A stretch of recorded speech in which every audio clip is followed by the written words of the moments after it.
This is Rick Perry.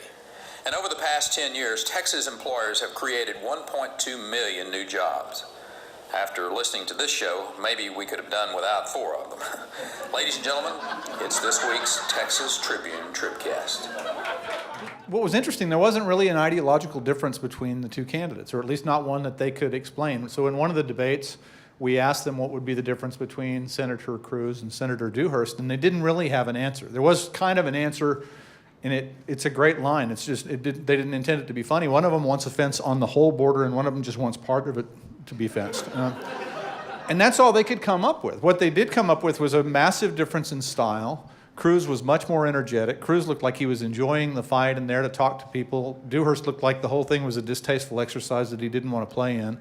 And voters read him as unresponsive and not paying any attention to him. Let me raise one thing about Cruz, which I think we don't have an answer to, but is going to be an interesting question to be litigated over the next little while. You know, Cruz is Hispanic, but his roots are Cuban, not Mexican.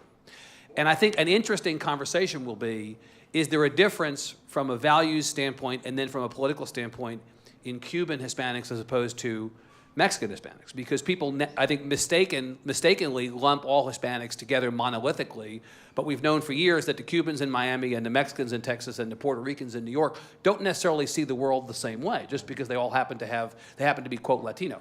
And so the question is, will the Mexican Americans in Texas view Cruz, who has Cuban roots, as necessarily sharing 100% their values? And is the idea that somehow Cruz now is going to solve the Republican Party's problem with Latinos maybe a little bit too facile a statement?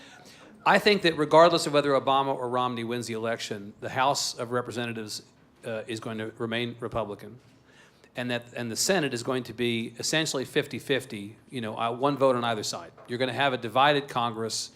The Republican margin in the House may be a little bit less. It's not going to be significantly more in the worst case for Democrats. So if the president wins re-election, he's going to have a Republican Congress. If Romney wins, Romney's likely going to win, and that in turn will ensure that both the House and I suspect the Senate are Republican. If Romney wins, it's probably going to carry a couple of the marginal Republican senators over the line. And I think we will have litigated this question of, do you want to grow the economy by making people pay their fair share, as the president says, or do you want to grow the economy by going back to the old trickle-down economics?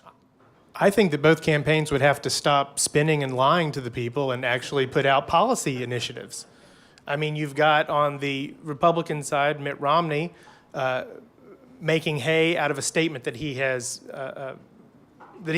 not using the right way, with Obama saying that, you didn't build this, meaning you didn't build the roads that are in front of your business, not you didn't build the small business.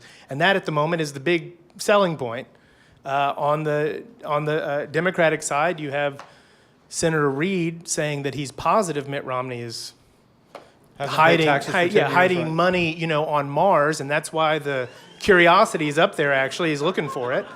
So I think if we want the American people to try to come up with, if we want the American people to decide among themselves what path we should go on, both candidates should actually present a path and not talking points about why the other person is going to drag us down to hell.